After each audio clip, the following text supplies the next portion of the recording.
अभी सबसे बड़ा चीज़ के बारे में बात करते हैं। जैसे हमारे समाज में सबसे बड़ी कुरीति जो मुझे देख रही है, जिस कारण से समाज हमारा पिछड़ता जा रहा है, वो है कि जन जो भी यहाँ का जो सामान्य नागरिक है, उसके अंदर कुछ इस तरह की भावना नहीं है कि अपने लिए कुछ स्टैंड ले पाए, अपना जो मूल अधिकार है उस चीज़ का मांग कर सके, अपना जो मूल कर्तव्य है उस चीज़ का निर्वाह कर सके, अपने बच्चों के लिए सोच सके ठीक प्रकार से। क्योंकि हम लोग का आदत हो जाता है, मनुष्य का एक प्रकृति है कि वो जिस परिवेश में रहता है, जैसा सोसाइटी में रहता है, जैसा उसको बताया जाता है और जैसा लोगों के कानों खबर से वो सुनता रहता है, ठीक वैसा ही वो बिलीव करने लगता है और वैसा ही वो जीवन जीने लगता है।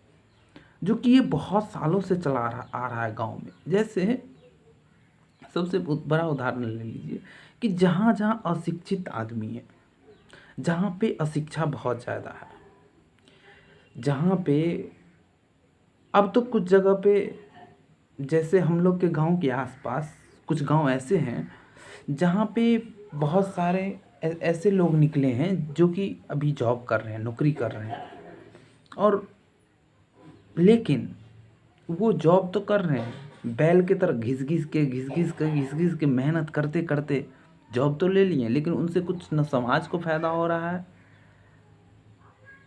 और न उससे कुछ नया ऐड हो पा रहा है समाज में, और उससे दुर्भावना ही पैदा होते जा रही है। कुछ स्तर पे हो रहा है, लेकिन जिस तेज़ी में, जिस गति में, जिस पराक्रमकता के साथ होना चाहिए वो नहीं हो पा रहा है। तो उस चीज़ को बदलने के लिए सबसे पहले हम सभी का, जो भी पढ़े लिखे हैं, चाहे वो कहीं से भी पढ़ के आए हों, चाहे कोई भी किसी चीज़ में पास हो गए, हम सबका दायित्व बनता है। चाहे वो इंटर पास कर लिया हो, चाहे बीए पास कर लिया हो, चाहे कोई नौकरी कर रहा हो, चाहे कोई नौकरी का तैयारी कर रहा हो, तो हम सबका दायित्व हो जाता है कि हमारे घर में ना कोई माँ बहन अशिक्षित रहे, ना हमारा भाई छोटा अशिक्षित रहे, ना कोई आसपास के घर में है वो अशिक्षित ना रहे। इतना दायित्व तो कम से कम हम लोग को तो उठाना ही चाहिए, मानवता के नाते इतना दायित्व उठाना हम लोग का कर्तव्य बनता है। ये बात मैं इसलिए आपसे शेयर कर रहा हूँ, इसलिए आपसे मैं कह रहा हूँ, इसलिए नहीं कह रहा हूँ कि एक भी बात ऐसा मेरा नहीं होगा कि आपसे मैं कह दूँ और उस चीज़ को मैं खुद फॉलो नहीं किया, फॉलो किया हूँ। और जैसे जैसे परमात्मा के द्वारा हिम्मत हमारी बढ़ती जा रही है, और भी हम बड़े बड़े कदम उठाने वाले हैं भविष्य में, और उठाते ही रहेंगे, क्योंकि ये रुकने वाला है नहीं। है कुछ दर्द है अंदर, कुछ तकलीफ है अंदर, जो अंदर से खाते रहती है, अंदर से तड़पाते रहती है। और मैं भगवान से हमेशा चाहता हूँ कि ये मेरे अंदर की तरफ नहीं ख़त्म हो, मेरे अंदर की ये चाहत ख़त्म नहीं हो, मेरे अंदर की ये दर्पण ख़त्म नहीं हो। भले किसी भी परिस्थिति में भगवान से मैं हमेशा प्रार्थना करता हूँ कि भले ही छोटा ही काम करवाना, लेकिन समाज के हित में होना चाहिए। भले ही प्रसिद्धि ना मिले, भले ही पैसा ना मिले, लेकिन हमारे समाज में चेंज आना चाहिए। तो इसलिए मैं आप लोग से हाथ जोड़ के रिक्वेस्ट करता हूँ कि आप लोग छोटा सा प्रयास करें, बस छोटा सा प्रयास, कि सिर्फ आप अपने आसपास देखें कि आप जिस घर में हैं, ऐसा ना हो कि हम निकल गए, हम यानी एक रोड, एक जगह का हम एकदम समतल बना दिया और एक जगह का रोड एकदम ऊबड़ खाबड़ है। तो ये चीज़ कोई समाज को सही दिशा में नहीं ले जा पाएगा। तो उस चीज़ से आपको भी परेशानी होगी, और जो आदमी परेशान है वो तो परेशान है ही, लेकिन आपको भी ठीक से जीने के लिए नहीं दिया जाएगा। क्योंकि समाज का एक ऐसा स्ट्रक्चर है, क्योंकि एक हम लोग सभी एक दूसरे पे निर्भर है ना, तो सब एक दूसरे के बिना तो रह नहीं सकते। कोई भी चीज़ की ज़रूरत पड़ती है, जैसे दुकान से ही कोई सामान लाने के लिए जाते हैं, तो वो अपना काम कर रहा है। तो ठीक उसी प्रकार से हम लोग जब कुछ शिक्षा प्राप्त कर लिए हैं, जब हमारे अंदर कुछ इस तरह की बुद्धि आ गई है, कुछ इस तरह का व्यक्तित्व हमारा बन गया है कि हमसे समाज में प्रभाव पड़ेगा, हमसे लोग सीखेंगे, हमको ले देखते हैं तो यानी उसका विचार परिवर्तन होता है। एक छोटा सा उदाहरण मैं आपको बताता हूँ। जैसे अभी मेरे गांव में लगभग हाँ 100 घरों का गांव होगा, ठीक, छोटा सा गांव है। तो इस गांव में पहले आज से 2016 17 18 से पहले एक भी नौकरी नहीं था। नौकरी जो कि जिससे एक हाई इनकम जनरेट हो पाए और एक कोई शिक्षित व्यक्ति हो, जो जागरूक हो, जो अपने गांव के लिए कुछ करे, जो समाज के लिए कुछ करे, ऐसा एक भी व्यक्ति नहीं था, जो कि अभी भी नहीं है। लेकिन तब भी लेकिन मैं चाहता हूँ और ऐसा होना चाहिए कि धीरे धीरे जैसे जैसे लोगों का नौकरी होने लगा, जैसे जैसे लोग आगे बढ़ने लगे, जैसे जैसे आगे लोग अपना जीवन में प्रगति करते गए, क्योंकि इधर बेसिक नीड की बहुत ही किल्लत थी ठीक से, क्योंकि कोई भी चीज़ तभी ही शुरुआत हो सकती है जब खाना पीना रहना और कपड़ा लत्ता ये चीज़ हो। इधर का बाढ़ पीड़ित एरिया है, तो इधर शिक्षा ज़्यादा नहीं थी। शिक्षा नहीं था तो लोगों ने यहाँ से बाहर भ्रमण करना शुरू किया, भ्रमण करना, प्रवास करना शुरू किया, तो वहाँ से जाके शिक्षित हुए। लेकिन शिक्षित हुए तो उनका सबसे बड़ा वेस्टर्न इन्फ्लुएंस उधर पड़ गया। इधर जितना भावनात्मक स्तर से सभी लोग एक दूसरे से भाई भाई से जुड़ा हुआ था, अपनी भाभी से जुड़ा हुआ था, अपने छोटे भाइयों से जुड़ा हुआ था, सबका जो एक प्रेम था, एक मिठासपन था, जो ज़िंदगी जीने मज़ा आता था, वो चीज़ ख़त्म हो गया धीरे धीरे। और हमारे अंदर क्या आ गई? प्रतिस्पर्धा आ गई, सभी के प्रति ईर्ष्या आ गई, जलन आ गई। भले ही हम पैसा कमा रहे हैं, सब कमा रहा है, लेकिन अंदर सुख नहीं है। मैंने देखा है, भले ही बहुत अच्छी पत्नी आ गई है, ऊपर से बहुत ही सुंदर दिख रही है, एकदम रूपवान दिख रही है, लेकिन अंतःकरण को वो हिला के रख दे रही है। मैंने देखा है प्रत्यक्ष अपनी नज़रों से। तो मूल बात ये है कि हमारा भी कुछ जिम्मेदारी बनता है समाज के प्रति, अपने घर के प्रति, अपने परिवार के प्रति, अपने समाज के प्रति। क्योंकि सबसे पहले तो हम अगर अपने आप को बना लिए, जैसे स्वामी विवेकानंद भी कहते थे, वी एंड मेक, पहले बनो उसके बाद बनाओ। तो पहले अगर हम बन चुके हैं कुछ, एक हमारा स्तर हो गया है, एक हमारा मुकाम हो गया है, तो हम दूसरे को बनाए। हमारा जो छोटा भाई, हम जो अपने रास्ते में कुछ गलतियां किए हैं, तो उस गलती को हमारे छोटे भाई नहीं दोहराए, उस गलतियां को बार बार वो नहीं करे कि जिससे, यानी मुझे इतना टाइम लगा, मुझे टाइम लगा तो मेरे भाई को नहीं उतना ज़्यादा टाइम लगना चाहिए।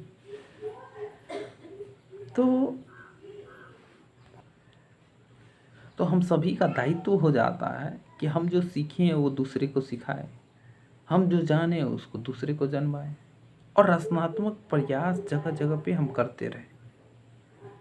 रचनात्मक प्रयास किस तरह का कि एक छोटा सा उदाहरण ले लीजिए, जैसे जिस भी गांव में आप रहते हो, उस गांव में ये काम मैं भी नहीं किया हूँ, लेकिन करूँगा ज़रूर। है कुछ इशू है, थोड़ा धीरे धीरे हो जाएगा तो कोई दिक्कत नहीं। कि एक हम लोग प्रयास कर सकते हैं, पहला प्रयास एक कर सकते हैं, जो चीज़ ये मेरे मस्तिष्क में बहुत सालों से चल रहा है, 3-4 सालों से चल रहा है, लेकिन इस चीज़ों को ज़मीनी स्तर पे उतारना है। पहला काम है कि हम, क्योंकि इस चीज़ों के बारे में लोगों को जागरूक कर सकते हैं, लेकिन अभी जागरूक नहीं कर सकते हैं, तो सबसे पहला हम काम करें कि एक छोटा सा कोई भी स्थान हो, जहाँ पे सरकारी हो चाहे अपना ही हो, थोड़ा बलिदान तो करना ही पड़ेगा। तो उसके लिए हम लोग कर सकते हैं कि सरकार की तरफ से बाथरूम नहीं दिया जा रहा है, ठीक, तो जैसे मेरे घर के ही बगल में रोड है, तो शाम को बहुत सारी महिलाएं जाती है, चाहे उससे थोड़ा आगे जाते हैं, बहुत सारे नौजवान युवक भी जाते हैं, कुछ मर्द भी जाते हैं, तो वो सब उधर जाते हैं शौचालय करने के लिए। तो उसमें बहुत सारी परेशानियां आती है, उस चीज़ से बहुत सारी बीमारियां फैलती है, उसके बारे में उन लोग अनजान हैं। तो उस चीज़ों के बारे में उनको जागरूक करना होगा कि इनसे क्या नुकसान होते हैं, क्या फ़ायदे होते हैं। अगर हम नुकसान और फ़ायदे दोनों को अगर अच्छी तरह से उनके सामने रखने में स्पष्टता के साथ अगर रखने में कामयाब हो गए, उनके अंतःकरण तक पहुंचा पाए, तो ऐसा नहीं है कि वो बदलेंगे नहीं। मैंने देखा है लोगों को बदलते हुए, और बदलते हैं लोग, और बदलने ही चाहिए, और बदलेंगे ही। तो इस बात से हताश निराश नहीं होना है कि हमारे अकेले करने से क्या होगा। अकेले करने से ही बहुत कुछ होता है। जब तक हम अकेले नहीं करेंगे कुछ चीज़, अकेले करेंगे, धीरे धीरे आदमी साथ चलने लगेंगे, लेकिन अकेले शुरू तो अकेले ही करना पड़ेगा। ये सत्य है।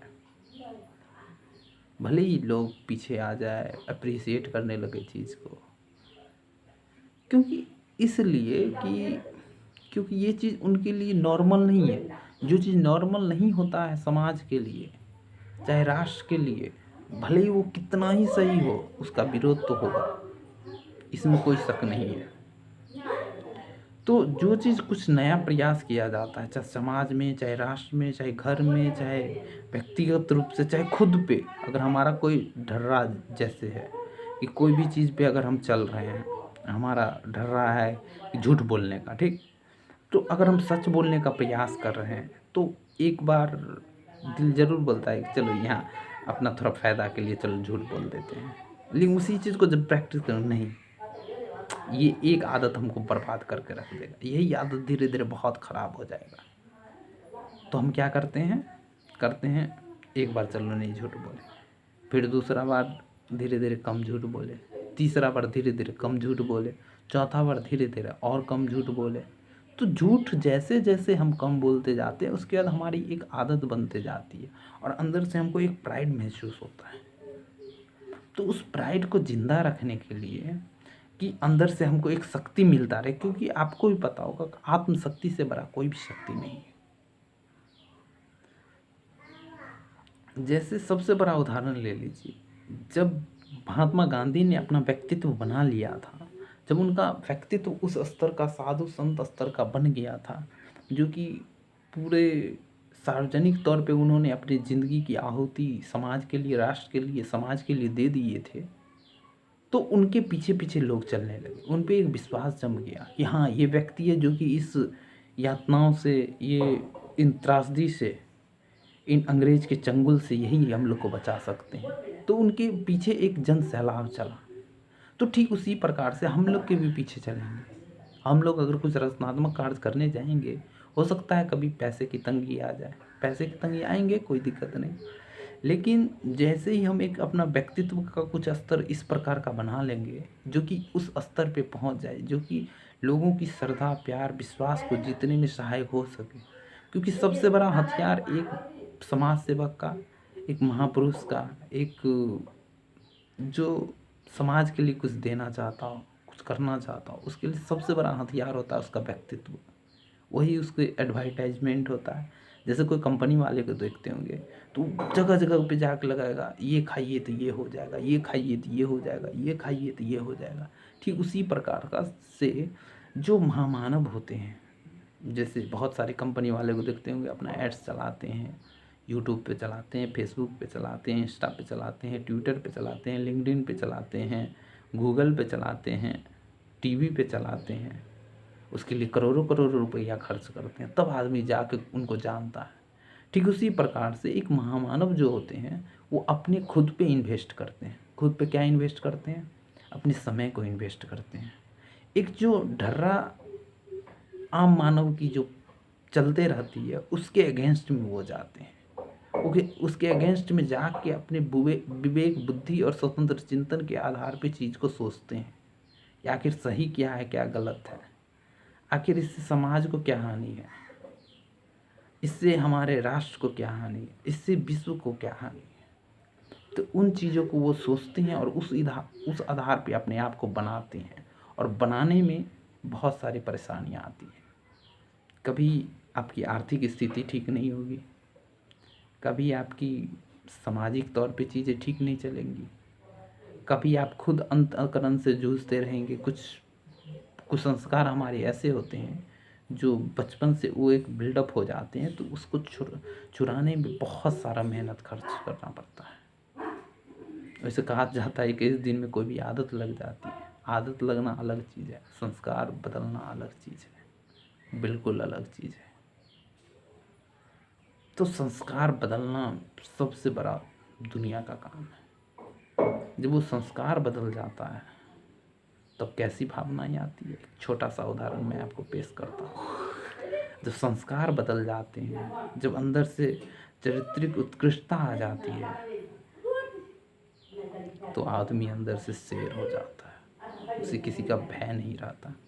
लेकिन वहाँ तक शेर बनने की, और जहाँ से मन में इस विचार उठा था कि मुझे ऐसा व्यक्तित्व बनना है, वहाँ तक की जो एक प्रक्रिया होती है, वहाँ तक का जो एक सफ़र होता है, उस सफ़र में बहुत सारी यातनाएं झेलने पड़ती है। कभी अकेले रोना भी पड़ता है, कभी अकेले पागल की तरह हंसना भी पड़ता है, कभी अकेले लगता है कि क्या कर रहे हैं, दुनिया कहाँ से कहाँ जा रहे हैं, दोस्त कहाँ से कहाँ जा रहा है, समाज कहाँ से कहाँ बढ़ते जा रहा है, कितना तरक्की करते जा रहा है, ये इतना रुपया कमा लिया, वो उतना रुपया कमा लिया, और हम वहीं के वहीं लौटे, और हम वहीं के वहीं लटके हुए हैं। बार बार डर भय सताते रहेगा, भय सताता है कि इस रास्ते से लौट चले। अपने अंदर जो प्रतिभा है उसको कहीं बाजार में भजा के, कहीं किसी ऑफिस में भजा के, कहीं किसी जगह पे चाहे प्रसिद्धि के रूप में भजा के उस चीज़ का सम्मान प्राप्त कर लिया जाए, उस चीज़ का अवार्ड ले लिया जाए। जब आत्म विकास होने की जो ये प्रक्रिया है, ये प्रक्रिया इतना साधारण नहीं है। अगर इतना साधारण होता, साधारण तो है, लेकिन कब, किसके लिए? जब मन में संकल्प हो। जब मन में संकल्प हो कि नहीं, चाहे मृत्यु हो जाए, इस तरह का संकल्प, मृत्यु हो जाए, भले ही प्रसिद्धि ना मिले, भले ही कोई आदमी जाने ना कि आदमी अच्छा था या खराब, भले ही मौत हो जाए, और आपने जो उस प्रक्रिया में जो ये मेहनत किए थे उसका भले ही कुछ उस समय के लिए ना मिले, अगले जन्म में मिले, हो सकता है, कुछ भी हो सकता है, क्योंकि ये ज़िंदगी एक अनसर्टेन चीज़ है। ये इसकी कोई निश्चिंतता नहीं है कि हाँ ऐसा करेंगे तो ऐसा हो जाएगा, ऐसा करेंगे तो ऐसा हो जाएगा, ऐसा नहीं है। तो उस चीज़ों के लिए तो ये अनसर्टेनिटी है। तो वो जो यातनाएं जो सहते हैं आप, तो उससे आपका एक आत्म विकास होता है, एक आत्म गौरव विकसित होता है, आपके अंदर एक साहस उत्पन्न होता है, आपके अंदर एक जीवटता पैदा होती है। और वही जो जीवटता होती है, वही जो एक साहस होता है, वो जो एक संघर्ष करते हैं, एक जूझते हैं पैसों की तंगी के कारण, और पारिवारिक जो संघर्ष चलते रहते हैं, दोस्त के साथ जो संघर्ष चलते रहते हैं, समाज के साथ, राष्ट्र के साथ, जब आप इन यातनाओं को जब सहते हैं तो आपका एक व्यक्तित्व बनता है, और वही व्यक्तित्व इतना बड़ा हथियार बनता है, आगे के युद्ध को लड़ने में वो आपको सहायक होता है। वो किस प्रकार से सहायक होता है, चलिए अब इस चीज़ को समझते हैं।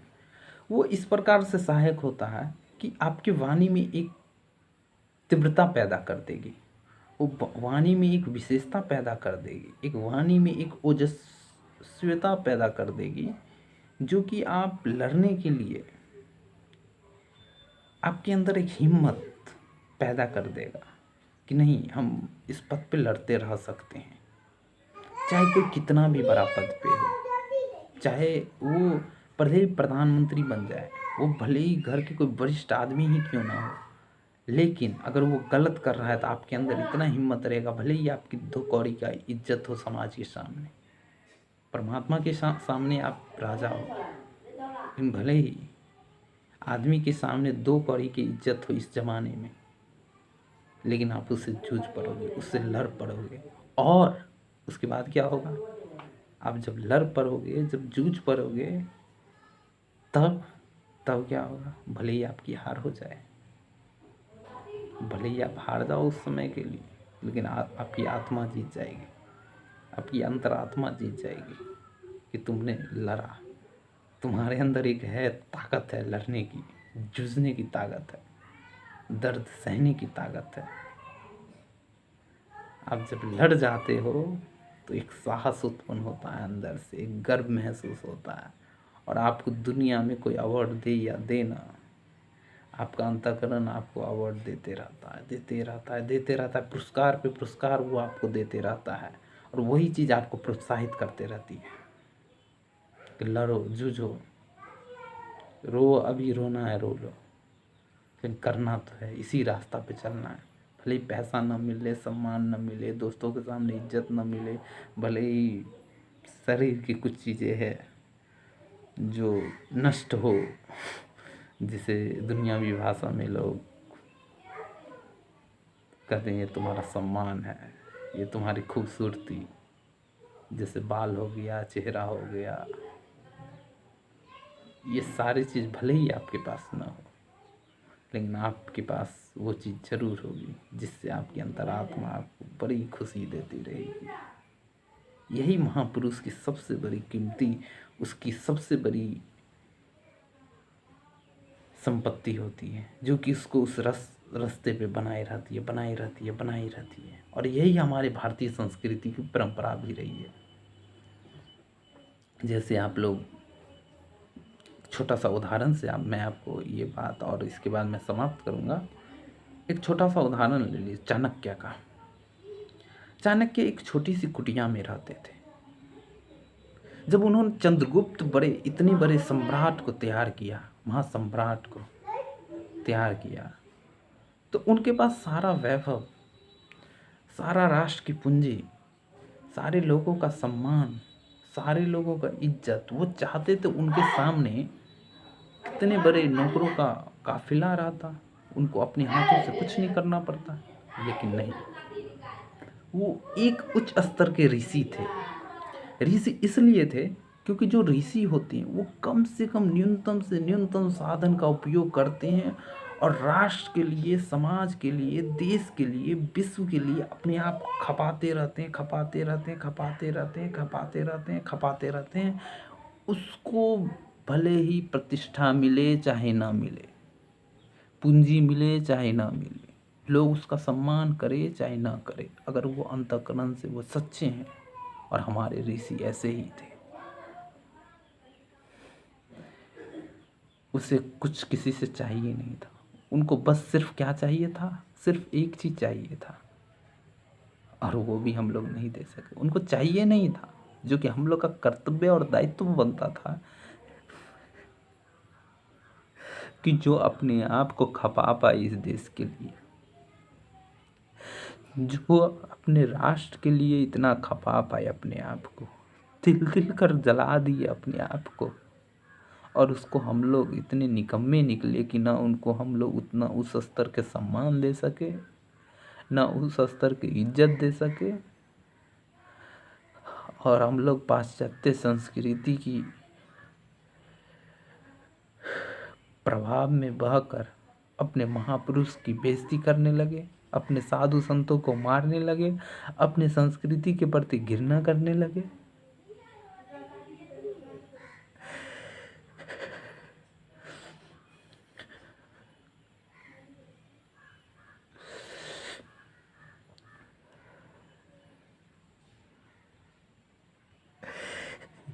इसलिए समाज में इतना अनाचार फैला है कि हम लोग अच्छाई को, उत्कृष्टता को न प्रोत्साहन दे सके और न दे रहे हैं।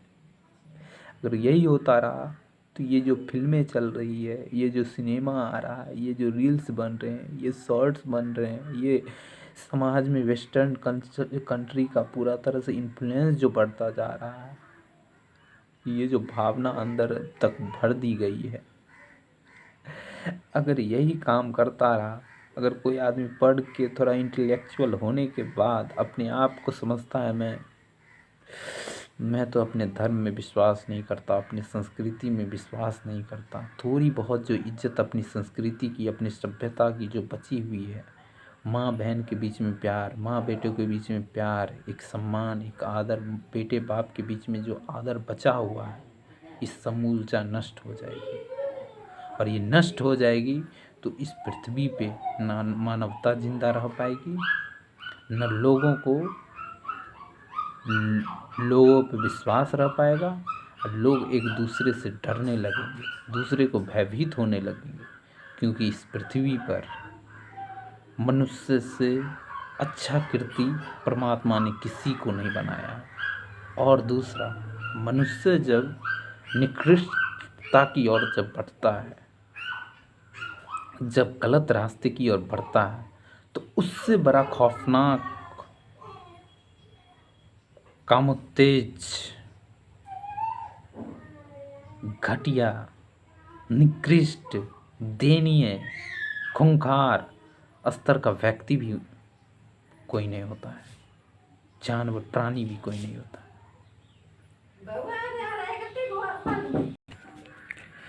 इसलिए हम लोग अपने उत्तरदायित्व को समझें कि हमारा क्या जिम्मेदारी बनता है समाज के प्रति।